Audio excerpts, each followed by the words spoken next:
Hi, my name is Joy Berberek, and I live in one of the cottages in Kissing Tree. In 2019, my husband passed away. My life was very different, and I had no idea going forward what was going to happen and what I was going to do.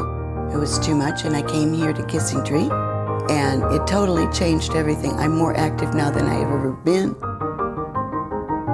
My friends, they all describe me as a social butterfly. I'm an organizer, and it's funny because they tell me I'm doing too much. Even my kids tell me I'm doing too much. I've learned mahjong and bocce ball, and I'm playing golf again. And I started a bunco group and a singles group. I think this singles group is important to me and other people in this community because coming to the singles group, it gives them an opportunity to meet people that are in the same situation. And we do things together, fun activities together. As that happens, then they come out more and more to other things and meet other people in the community. Trust me, I did it.